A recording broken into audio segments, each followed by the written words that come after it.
What's up everyone, and welcome to the big discussion, I guess. Today we're talking about the big feud, you could say, Pathfinder 2nd edition versus D&D 5e.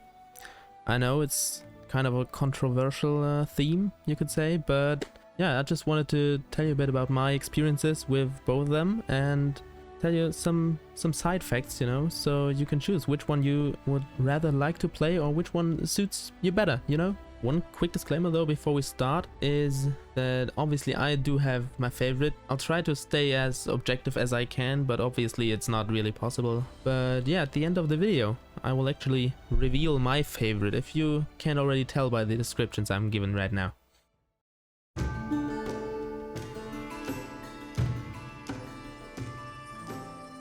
So let's start off with the one that actually exists a lot longer, which is obviously D&D 5th edition.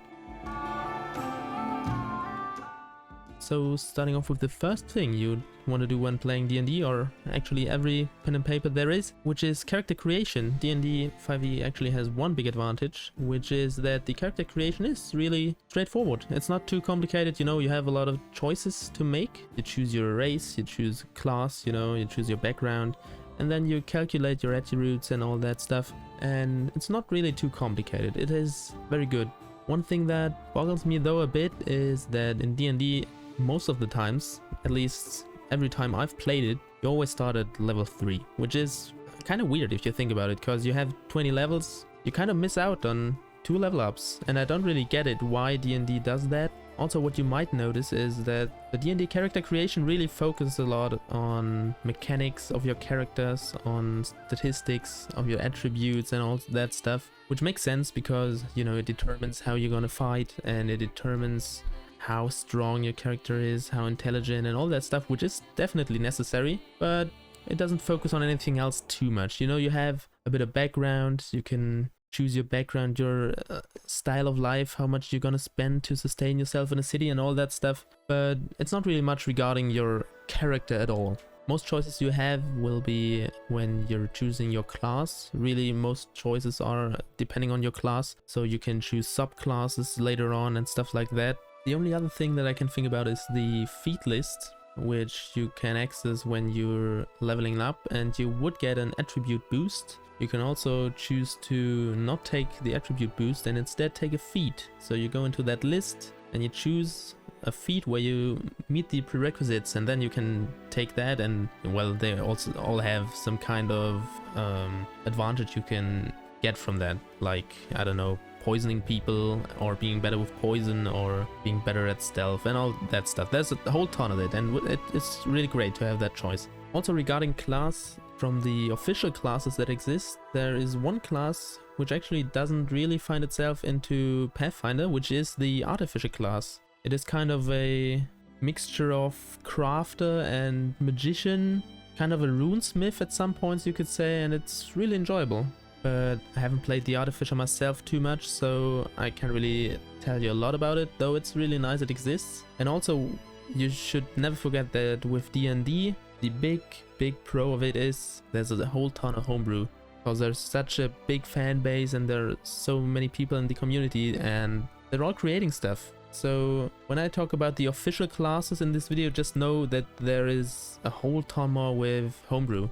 One more D&D system regarding the level up is the multiclassing. So in D&D you can always choose to just add another class to your already existing class of your character. Like, you are playing a cleric and you decide, you know, why not become a bard as well, you know? So you're a cleric bard that walks around the country singing songs about your deity or something. I don't know. You can always decide to do that, and you'll also get the mechanics of the other class, though you won't be able to get the full potential out of your main class, if you want to say so, because you have those level in this class and then you put another level in this class, so you also have to decide which class do I want to level up, and so the other one won't get stronger if you choose the other one. It's simple as that. And the last but really not least advantage of D&D 5e is D&D Beyond. D&D Beyond is just so great regarding character creation in D&D 5e. It is a great internet platform where you can create your characters, and does a ton of things. It keeps track of your attributes. You can manage your inventory in there. You can actually also roll the dice in there by now. And it's just really a great platform, which sadly nothing like that really exists for Pathfinder. Regarding combat in D&D, there really is one big advantage, and that is that it's really accessible. It's not too easy to learn, but it definitely is easy to learn, and it's not too complex, especially when you're not playing a mage or a spellcaster at the beginning. You get the hang of it quite quickly, I'd say, and it's not too complicated. You also don't need a battle map for that. You can just play without that. You don't even need visualization of the battlefield, and so yeah, it's really quite simple. Maybe to sum it up real quick, so in your turn you can always use your movement, an action and a bonus action, and all the things you can do, they always have a description where it says this one's an action, this one's a bonus action, and so on. And yeah, so you take your movement action, and bonus action in your turn, and you also have one reaction when somebody else does something and triggers your reaction. You can use that as well. But yeah, if you're playing it for a bit, you really get the hang of it really quickly, so not too much to worry about. Another thing D&D does quite well is keeping the rolls quite simple. So when you're rolling, you always have some modifiers you might add on that. Most of the time it's your proficiency with a weapon plus your attribute you need for attacking. But yeah, in D&D, most of the time you roll, you have one modifier you add on to your roll to attack, for example, and then you can decide, or the GM can decide, if you actually hit or not. So not too complicated. Of course, sometimes you have some more multipliers, like when you're getting buffed up by a bard or something, you know, but it's not too complicated, and it's not really too much math in calculating if you actually hit someone or not. One disadvantage with D&D that I've experienced myself is that, especially with some classes, it tends to get somewhat repetitive, because you're always bashing and bashing and bashing onto the same enemy every round, and you're just rolling and rolling to see if you're hitting, and essentially you do that until the fight's done. But yeah, that happens sometimes, and to be honest, when you're playing a spellcaster or something, it doesn't happen too often, but just a thing to keep in mind.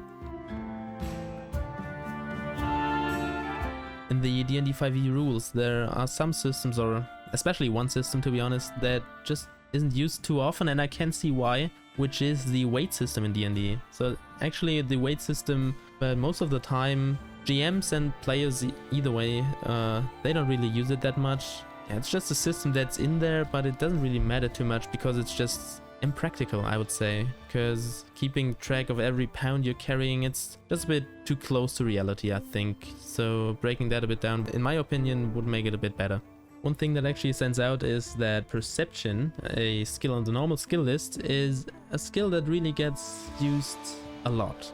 So if you think about looking at some dude, looking into the distance, gazing off into the sky, or whatever, you're gonna need perception for that. You're gonna need perception actually a whole lot of times, and you really have to want to play that dude that doesn't take notice of anything to not skill it really. Most of the times people really want to try to get at least a proficiency in perception, just so they also can notice things at some times. Besides that, regarding these skills, you do have some knowledge skills, which are nature, religion, arcana, and history for the most part, I think. And I really like having knowledge skills because it just gives you a lot of ways to actually access some information that as the player yourself you don't have, but the GM might have it, and so rolling on that might give you some more information. So it's very good they have these knowledge skills, and I think the areas they picked for the knowledge skills are not too broad but not too small either way.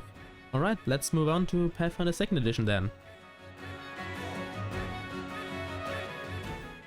So regarding character creation in Pathfinder 2nd edition, it is a way more complex creation.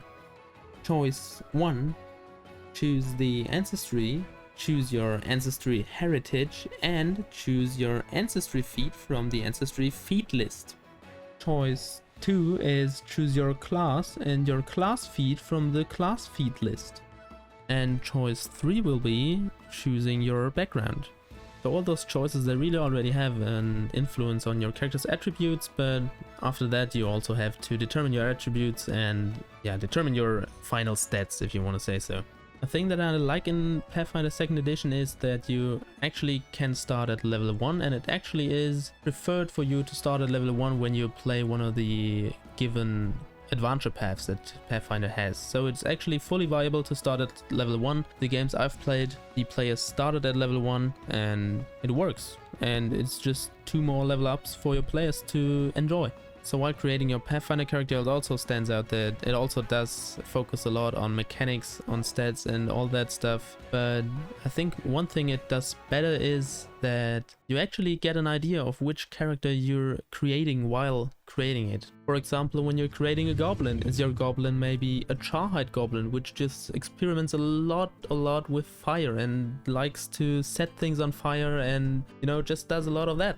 Or maybe he's an Iron Gut goblin who just eats a whole ton of trash and gobbles it all down. Maybe he would live in a city because there's a whole lot of access to food which other would consider spoiled or something like that, but he can eat. One advantage Pathfinder has over D&D in my opinion is its modularity. When I told you have all those feats you can choose, like the ancestry feats, the class feats, or even general feats and skill feats, all of those feats, they can be accessed by the regarding prerequisite it has. So if you're playing this ancestry, you'll always have all of those ancestry feats to choose from. If you're playing this class, you'll always have all of those class feats. And it just gives you a cool modularity where you can switch around things and try other playstyles. For example, when you're playing the same class but with 2 different ancestries, you might not get a completely different playstyle, but just swapping around the ancestry feats and combining those with the class feats, you might get some differences which are notable in the gameplay actually, and I really like that about it.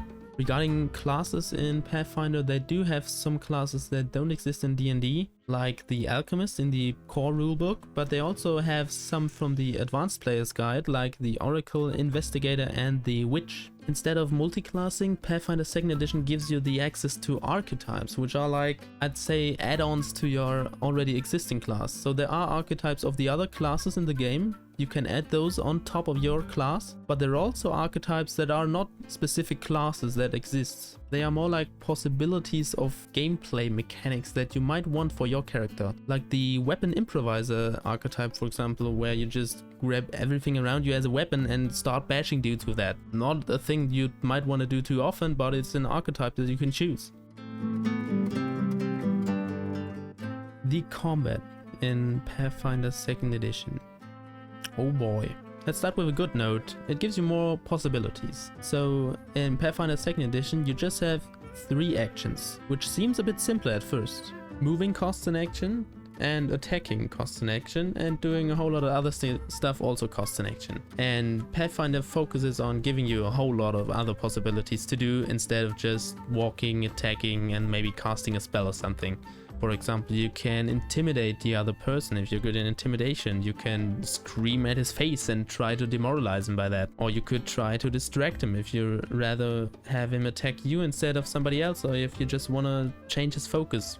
But having more actions doesn't really mean you can do more and run around than in D&D, because when moving costs an action and attacking costs an action, you only really have 1 action left, and you can attack twice. You even can attack 3 times in your round, but then you'll have a -10 modifier on your last attack. Do you really want to do that? And that leads to the next point, which is calculating modifiers in Pathfinder 2nd edition is kind of hard at times. Because when you're having the multiple attack penalties and then have some other penalties from difficult terrain, or from someone boosting you up, or from demoralization or something like that, it really gets a bit of mathematical in there. For example, let's say you're attacking with a short sword and you're on your 3rd attack. For some reason you decided to attack 3 times in your turn, I don't know. And your proficiency modifier plus attributes and all that stuff is +8. So when you're at your 3rd attack, for each consecutive attack after the first one you get a -5 modifier. So you would be at -10 plus 8 is -2. But then the short sword has the agile trait, which does that your multiple attack penalties isn't -5 for each consecutive attack, but just -4. So now your attack is not at -2 but at 0. So in that situation, you might say, okay, then I'll attack. But no, there's one of your companions standing on the other side of the enemy. So now you're also flanking the enemy, which gives the enemy the flat-footed condition. So he has -2 to armor class, that the other person on the GM seat now has to also put on the armor class of the enemy to rank that down. And then you kind of get the idea. That's not even one of the weirdest kind of scenario you could have. It gets way more complicated than that, and yeah, it will. So yeah, regarding the flanking system, which I just mentioned, flanking exists actually. While in D&D it only really exists as a homebrew rule, in Pathfinder 2nd edition you do have flanking. It's quite easy actually. The dude being flanked has the armor class penalty, but the way more important thing about that is that you will need a battle map for that. So I really don't recommend playing Pathfinder 2nd edition if you don't have access to a battle map, or you can't play with a battle map online. You can always play on Roll20. That's not really a problem, so you'll have a battle map for that. You really only need it in combat, but yeah, if you're playing in person, just be sure you bring a battle map. If you still need a battle map, I'll link you the one I'm using down below. But one more advantage that the Pathfinder 2nd edition combat system has, in my opinion, is that it just supports non-combat oriented characters way better than D&D. In my opinion, D&D is really quite combat oriented, and when you're playing like maybe just a not combat interested character or even a pacifist, you really tend to stand around a lot in combats and not do anything. So in Pathfinder 2nd edition you do have a lot of other choices. Like I said, you can distract the enemy, you can still intimidate him or shout at him, and you also can get knowledge about him while in combat to get a grip of the weaknesses or maybe strengths of an enemy. So the initiative in Pathfinder 2nd edition also is a bit more complicated, but I think it also allows for a lot of more interesting play styles. Because when rolling for initiative, actually the circumstance in which you're in counts towards the skill you're using to initiate combat. For example, when you wanna sneakily backstab a person in front of you, you want to sneak up on him and stab him in the back, the GM might say, alright, roll a stealth check for initiative in this case. Or if you might want to do a double somersault over a wall and do a jump attack on a dude that's standing below it, you might be allowed to use an acrobatics check for your initiative.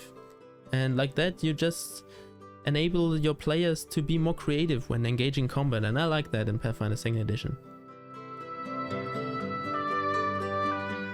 Pathfinder does have some rules that also exist in D&D, but it kind of expands on them.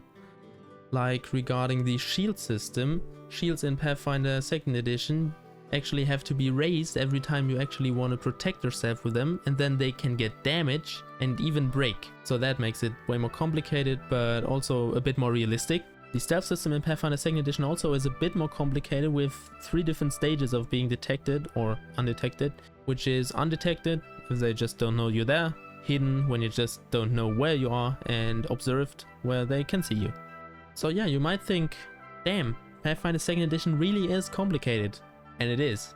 But even with that complicated rule system, it tries to simplify some systems that in D&D are a bit more complex. For example, you might think that the 3 actions turn in combat is just a bit of a simplification of having movement, action, and bonus action, and I think so myself. Also, the weight system is a bit easier. So now we get back to perception. And in Pathfinder 2nd edition, perception is not a skill that's listed in the normal skill list. Instead, it has ascended to stand on top of the skill list actually.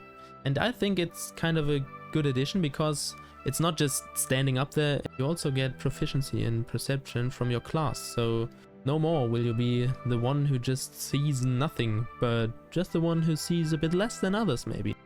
So regarding knowledge skills in Pathfinder, I think Pathfinder 2nd edition does that great. Because not only do you have the knowledge skills you might expect from D&D as well, like nature or society or something like that, but you do have 2 blank lore skills, and you can actually choose them freely. Sometimes you get one from your backstory, for example, when you're a herbalist, you have the herbalism lore, for example, but you can also choose to have one you might want to have from your backstory, you know, like I was an astrologer, and then you have the astrology lore, even though maybe this background doesn't even exist, I don't know actually, but you'd get the point. You can choose any lore that you might want to know, and you can have that, and you can always just roll on that lore and get some funny side information regarding this lore, and it's great. Also, when GMing Pathfinder 2nd edition, you might find that there are a lot of subsystems in the rulebook that give you options to spice up your game with just a bit of mini games, kind of like having a chase in your game, or having an hexagon map style exploration part in your game. You know, you can always spice up your game with some of those cool subsystems, and I personally don't know if there are too many of those in D&D. They probably are by homebrew, but I don't think there are too many in the actual core rulebook, and I think having those in the core rulebook actually is a great help for upcoming GMs in your games.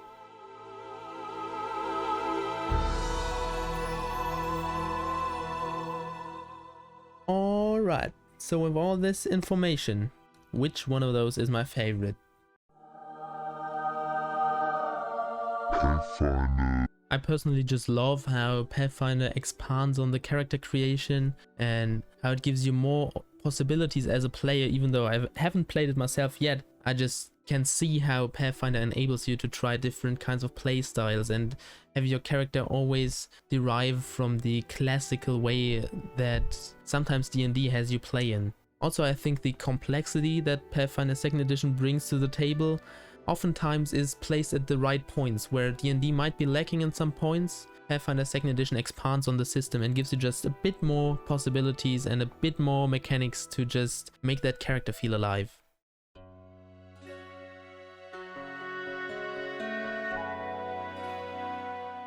But now, which one of those should you play? I've thought about that quite a bit, and both are definitely viable if you want to play a pen and paper game, but I think for some preferences one might be better than the other. So in my opinion, D&D really is preferable if you're just starting out pen and paper games, or if you prefer a really simple but yet functional rule set. Also, I think if you're a more combat oriented player, you might prefer D&D over Pathfinder. Also, if you're the GM and you'd rather like to add some homebrew rules to the already existing one and don't want to be beaten up by all the rules already existing in the core rulebook of Pathfinder, you also might want to prefer D&D 5e over that. So I think as a GM you just have a bit of a clearer grasp of the environment. You don't have to keep track of all the modifiers and all the additional rules that Pathfinder brings to the table, so it just is a bit more easier for the GM, and it just is a way more graspable rule set. So Pathfinder 2nd edition, who's that for? In my opinion, it's good for experienced pen and paper players, or for someone who really likes a complex and deep rule set where you somewhat have to indulge yourself into to really understand it for its full extent. As a player, if you like to have this story-rich and interesting character, which also is backed up by the gameplay mechanics to make him feel alive and all of that, I think Pathfinder 2nd edition is the way to go for you. Also, if you would rather ignore some rules than have to add rules by your own, or have to look in the internet for some rule that extends the thing that you specifically want to have in your game, maybe try Pathfinder. They have a lot of rules. And I think also the GM that likes to have just one more subsystem down his sleeve, like having to race some dude to a volcano, or having a social encounter in a courtroom to defend yourself in front of the judges and stuff like that. I think that's a thing that is quite a characteristic of Pathfinder 2nd edition, where you just have some more of the unusual settings in your games. Alright guys, this was my video on D&D versus Pathfinder. But yeah, if you liked it, why don't you leave me a sap, you know, down the thing, and leave a like. Also, tell me in the comments why I'm wrong. And have a great day. Goodbye guys.